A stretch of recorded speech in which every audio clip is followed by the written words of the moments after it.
حضرات محترم، ایک مرتبہ آقا کریم علیہ السلام اپنے حجرے میں آرام فرما رہے ہیں، آپ لیٹے ہوئے، اور آپ کے سینہ مبارک پر حسنین کریمین اور بالخصوص امام حسین کھیل کود رہے تھے، ہنس رہے تھے، اور آپ انہیں خوش کر رہے تھے۔ اتنے میں جبریل آئے اور آ کر کہنے لگے کہ آقا کریم آپ حسین سے بہت پیار کرتے ہیں؟ آپ نے فرمایا ہاں میں حسین سے بہت پیار کرتا ہوں۔ تو آپ نے فرمایا کہ آپ کو حضرت جبریل نے عرض کی یا رسول اللہ آپ کو پتا ہے کہ آپ کی امت میں کچھ ایسے لوگ بھی ہیں جو ان کو شہید کر دیں گے؟ حضرات محترم، رہا امام علی مقام کا مقام و مرتبہ، چند احادیث آپ کی سماعتوں کی نظر کرتا ہوں کہ ان شہزادوں سے آقا کریم کو کتنا پیار تھا، کتنی محبت تھی کہ دھڑ سے اوپر حضرت حسن اور دھڑ سے نیچے حسین آقا کریم کتنی مشابہت رکھتے تھے کہ دونوں مل کر وجود مصطفیٰ کا رنگ مدینے میں بکھیر رہے تھے۔ ایک مرتبہ حضرت ام ایمن دوڑتی ہوئی آتی ہیں اور بارگاہ رسالت میں عرض کرتی ہیں یا رسول اللہ حسنین کریمین کافی دیر سے گھر سے نکلے ہوئے ہیں، ہم نے تو بہت ڈھونڈا مگر وہ مل نہیں رہے، پتہ نہیں چلتا کہ کہاں گئے ہیں۔ آقا کریم پر اتنا اضطراب طاری ہو گیا، اتنے بے چین ہوئے کہ آپ دوڑ کر اٹھے اور ایک دم ڈھونڈنے کے لیے نکلے۔ صحابہ بھی ڈھونڈنے لگے۔ مدینے میں ڈھونڈنے کے بعد آپ ایک پہاڑی کی طرف نکلے۔ آقا کریم تیزی سے قدم اٹھاتے جا رہے ہیں کہ ایک گھاٹی میں آپ نے کیا دیکھا کہ حسنین کریمین چھوٹے چھوٹے بچے ہیں دونوں، اور ایک دوسرے کے ساتھ بغل گیر ہیں، ایک دوسرے کو پکڑا ہوا ہے اور سہمے ہوئے ڈرے ہوئے ہیں۔ آپ نے کیا دیکھا کہ ان کے سامنے ایک اژدہا ہے جو اپنے دم پر کھڑا ہے اور منہ سے آگ نکال رہا ہے۔ اتنا بڑا سانپ ان کے سامنے کھڑا تھا، منہ سے آگ کے شعلے نکل رہے تھے۔ امام حسن بھی ڈرے ہوئے تھے، حسین بھی ڈرے ہوئے تھے، اور ڈر کے ایک دوسرے سے بغل گیر ہوئے تھے، ایک دوسرے کو پکڑا ہوا تھا، ایک دوسرے کو جپھی ڈال رکھی تھی، اور دونوں سہمے ہوئے اور ڈرے ہوئے تھے، اور پاس اژدہا منہ سے آگ کے شعلے نکال رہا تھا۔ جو ہی سرکار سامنے ہوئے آپ تیزی سے آگے بڑھے، جب سانپ پر آپ نے نظر جمائی تو وہ ڈر کر سہم کر بھاگ کے وہی پتھروں میں چلا گیا۔ آقا کریم دوڑ کے گئے، ان کو جدا کیا، ان کو جھاڑا صاف کر کے سینے سے لگا کے۔ پتہ ہے میرے آقا نے کیا فرمایا؟ سارے صحابہ کہا کرتے تھے یا رسول اللہ ہمارے ماں باپ پر قربان جائیں۔ اس دن آقا کریم کھڑی پڑے، دونوں کو اپنے بغل میں لینے کے بعد آقا کریم نے فرمایا تم دونوں پر میرے ماں باپ قربان جائیں، تم دونوں پر میرے ماں باپ قربان جائیں۔ ان کو جھاڑ کر ایک کو ایک کندھے پہ بٹھا لیا، دوسرے کو دوسرے کندھے پہ بٹھا لیا، اور آقا کریم چلنے لگے۔ اور صحابہ نے عرض کی کہ کتنی عظیم سواری ہے کہ جس پر یہ سوار بیٹھے ہوئے ہیں۔ آقا کریم نے فرمایا تمہیں سواری نظر آ رہی ہے، تم دیکھتے نہیں کہ اس پر سوار کتنے عظیم بیٹھے ہوئے ہیں، کتنے پیارے بیٹھے ہوئے ہیں۔ اور آقا کریم فرمایا کرتے تھے کہ یہ دونوں جنت کے پھول ہیں، اور آقا کریم کی آنکھوں مبارک میں کبھی کبھی آنسو آ جایا کرتے تھے، اور آپ فرمایا کرتے تھے میرے اس نوازے کے ساتھ یہ کچھ ہونے والا ہے۔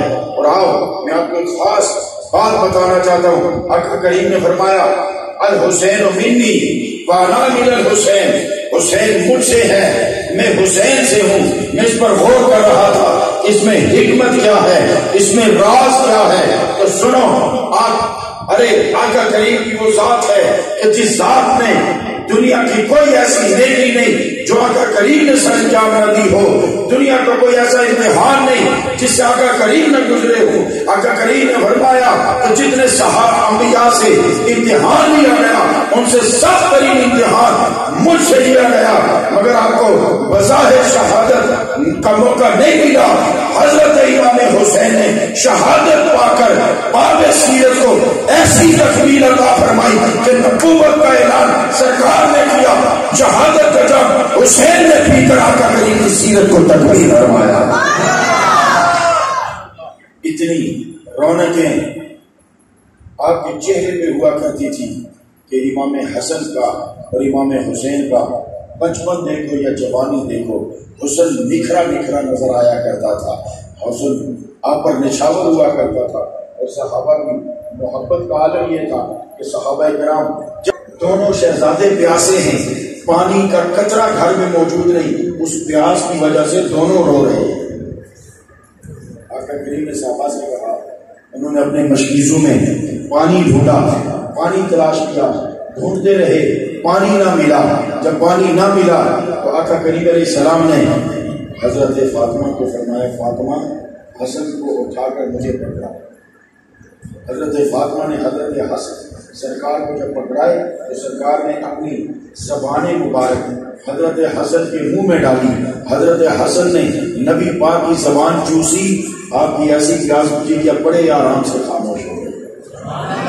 پھر آپ نے حضرت امام حسین کو پکڑا، ان کو اٹھایا، اپنی زبان مبارک ان کے منہ میں ڈالی، جب ان کے منہ میں ڈالی تو آپ بھی خاموش ہو گئے، آپ کی پیاس بھی بجھ گئی۔ تو پھر مجھے کیا لینے دو، یہ کربلا کا پیاسا اصل میں مشیت الہی کے سامنے پیاسا تھا، ورنہ اس امام حسین کی پیاس کو سرکار کب کی بجھا کے جا چکے تھے، کب کی پیاس بجھا کے جا چکے تھے۔ پھر یہ قافلہ جب کربلا میں پہنچا، آپ نے اپنے گھوڑے پہ سوار تھے، جب قافلہ چلتے چلتے کربلا میں پہنچا نا تو گھوڑا رک گیا۔ جب گھوڑا رک گیا تو آپ نے مقامی لوگوں سے پوچھا کہ اس جگہ کا کیا نام ہے؟ انہوں نے کہا جسے کربلا کہتے ہیں۔ آپ نے کہا اسے کربلا کہتے ہیں؟ انہوں نے کہا ہاں۔ آپ نے کہا پھر ادھر ہی پڑاؤ لگایا جائے، اس لیے کہ میری جگہ آ گئی ہے۔ اس کا مطلب ہے کہ امام حسین کو اپنی شہادت کا پہلے سے خبر تھی۔ پھر جب وہاں خیمے لگائے گئے، خیمے لگا کر جب سب بندی کی گئی، آپ نے پھر خطبہ دیا، خطبہ پر سب لوگوں پر ایک دہشت طاری ہو گئی۔ اس خطبے کا ایسا ایک روح پڑا کہ یزیدی فوج کانپنے لگی۔ اتنے میں سعد بولا، سعد بن وقاص نے کہا، اے امام حسین اپنا خطبہ مختصر کرو کہ ہم نے جمعہ بھی ادا کرنا ہے۔ اب اندازہ کرو ایک شخص جمعہ پڑھنا چاہتا ہے اور جس نے جمعہ ادا کیا اس کے نواسے کو شہید کرنے کا ارادہ بھی کر رہا ہے۔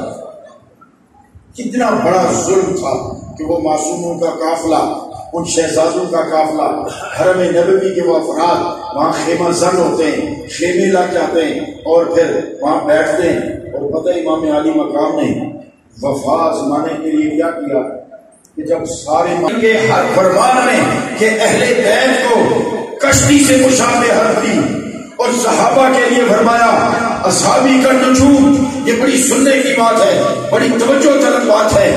اہل بیت کو کشتی کہا، صحابہ کو آسمان ہدایت کے ستارے کہا۔ اور آپ کو پتا ہے کہ پہلے جب سمندر میں کشتیاں چلا کرتی تھی تو ان کے پاس آلات نہیں ہوتے تھے، میٹر نہیں ہوتے تھے، اینٹینے نہیں ہوتے تھے، وائرلیس سیٹیں نہیں ہوتی تھی، ٹاور نہیں ہوتے تھے کہ جس سے وہ سمت کا تعین کر سکے کہ تھے۔ آپ کو پتا ہے وہ کشتی کس طرح چلایا کرتے تھے، روح کا تعین کیسے کرتے تھے کہ اگر مثلا سمندر ہے اس پر درخت نہیں ہوتے، سمندر پر پہاڑ نہیں ہوتے، سمندر پر سڑکیں نہیں ہوتی، سمندر میں بازار نہیں ہوتے، سمندر میں محلے نہیں ہوتے، سمندر میں کھیت اور کھلیان نہیں ہوتے، سمندر میں درخت اور پتھر نہیں ہوتے کہ جن کو دیکھ کر بندہ سمت کا تعین کرے کہ اس پہاڑی کے پیچھے جانا ہے، اس درخت سے ادھر گزرنا ہے، فلاں محلے سے گزر کر فلاں محلے کی پورا ایک چٹیل پانی کا ایک میدان ہوتا ہے، پانی کا ایک وسیع صحرا ہوتا ہے، کوئی نشانی نہیں ہوتی۔ آج کل جہاز ان خاص اینٹینوں کی مدد سے ٹاور سے کنیکٹ ہوتے ہیں تو وہ سمت کا تعین کرتے ہیں۔ اس وقت کیا ہوتا تھا؟ اس وقت اینٹینے نہیں ہوتے تھے، ٹاور نہیں ہوتے تھے۔ پھر کشتی والے ستاروں کو دیکھ کر ان ستاروں کے نشانات پہ رات کو چل کے جہاز کو اپنی منزل پہ لے جاتے تھے۔ بات سمجھ میں آئی؟ بڑی پتہ کی گل تجھے سمجھانا، بڑی سونی گل سمجھانا۔ کیا کرنے سے جہازاں لے، بحری جہازاں لے کہ ستارے کی تکینا یار ایک ستارہ فلانی رخ پر ہے، وہ 4 ستارے فلانی رخ پر ہیں، اے شام ساکت ہے، اے اس طرح جاسد ہے، فلانی ملک نکل جاسا۔ انہیں ستارے کی تک کر وہ سمندری جہاز چلانے سے اس وقت اینٹینے نہیں سن ہونے، ٹاور نہیں سن ہونے، کنیکشن ذریعے وائرلیس کنیکشن نہیں سی ہونا. تو آقا کریم نے کتنی سونی گل فرمائی, فرمایا میرے اہل بیت کشتی کی طرح, جس طرح حضرت نوح کی کشتی سی. اور صحابہ نے فرمایا یہ آسمان ہدایت میں ستارے ماشاء اللہ سب تشریف ہوئے. تو اب تو اور بھی بڑی بہتر بات ہے, یہ دونوں حضرات میری اس بات کی تصدیق بھی فرمائیں گے کہ آقا کریم نے فرمایا صحابی کا نجوم میرے صحابہ ستاروں کی طرح ہیں, اور اہل بیت کے لیے فرمایا یہ کشتی نوح کی طرح ہے.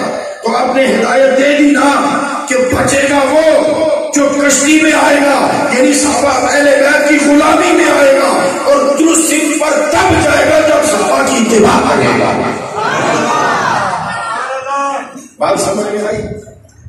اہل بیت سے محبت تو کرے گا, مگر اہل بیت سے محبت اس کی تب درست ہوگی جب صحابہ کی سنت پر عمل کر کے اہل بیت سے محبت کرتا چلا جائے گا. اس کا مطلب یہ ہے کہ اہل بیت سے محبت کی جو حدیث بھی ہمیں ملتی ہے اس کے پیچھے کوئی صحابی کھڑا نظر آتا ہے. اس لیے اہل سنت کا اتنا پاکیزہ عقیدہ ہے, اتنا پاکیزہ عقیدہ ہے کہ ہم اہل بیت سے محبت بھی کرتے ہیں اور صحابہ کرام سے کمال دیکھو, اس کی انتہا بھی قربانی, اس کی ابتدا بھی قربانی. اس کی انتہا پر ہمیں حضرت اسماعیل کی قربانی نظر آتی ہے, اور اس کی ابتدا میں ہمیں امام حسین کی قربانی نظر آتی ہے. لیکن عجب حکمت ہے کہ حضرت اسماعیل کی قربانی کے وقت جنت سے دمبا آ گیا تھا, لیکن امام حسین کے وقت ایسا کیوں نہیں ہوا؟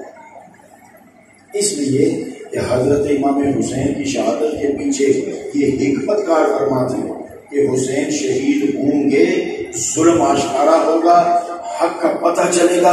جب حق کا پتہ چلے گا تو خون نبوی سے شجر اسلام کی ایسی آبیاری ہوگی کہ جتنے بھی ظلم کرنے والے ہیں قیامت تک کے لیے ان کا منہ کالا ہو جائے گا, اور اسلام کے لیے جانے دینے والے قیامت تک کے لیے ان کا روح روشن ہو جائے گا, ان کا چہرہ چمک جائے گا, ان کی روح روشن ہو جائے گی, ان کا چہرہ روشن ہو جائے گا.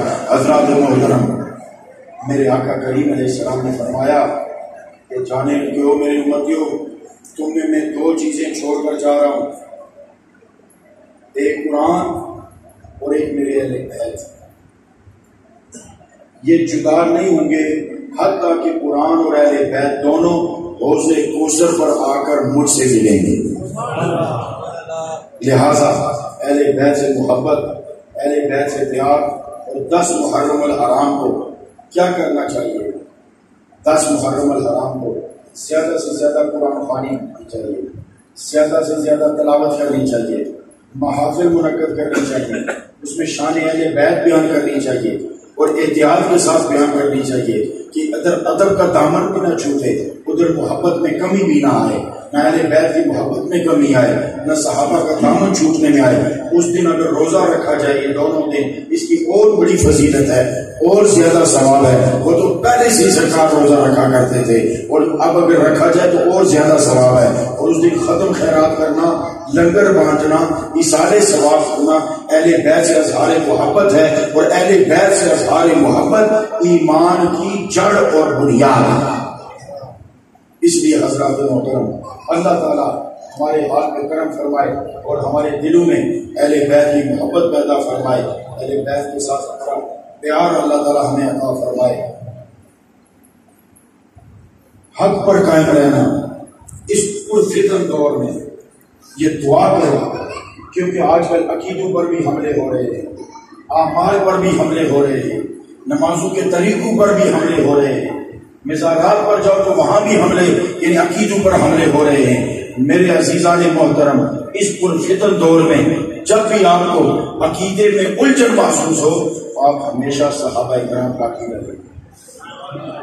صحابہ کرام کا عقیدہ اتنا پاکیزہ عقیدہ ہے, اتنا خوبصورت عقیدہ ہے, اور ان کے طریقے آقا کریم علیہ السلام کی سنتوں کے عین مطابق ہیں. تو اگر آپ صحابہ کا عقیدہ لیں گے تو ان کا کیا عقیدہ تھا؟ اونٹ بیمار ہو تو بھی نبی کے پاس آتے تھے, آنکھ نکل جائے تو بھی نبی کے پاس آتے تھے, ٹانگ میں درد آ جائے حتیٰ کہ آنکھوں کی بینائی چلی جائے تو بھی بینائی لینے نبی پاک کے دربار میں آیا کرتے تھے. تو اللہ رب العزت آپ کی میری ہم سب کی حاضری اپنے دربار کریمانہ میں قبول منظور فرمائے، حق پر رہنے کی اور سچ کے ساتھ چلنے کی اللہ ہمیں توفیق عطا فرمائے۔ اب تھوڑی دیر ذکر پاک ہوگا اور اس کے بعد پھر دعا کر کے آپ سے ہم اجازت جائیں گے۔ اللہ آپ کی میری حاضری قبول فرمائے۔ تو میرے ساتھ مل کے بآواز بلند لا الہ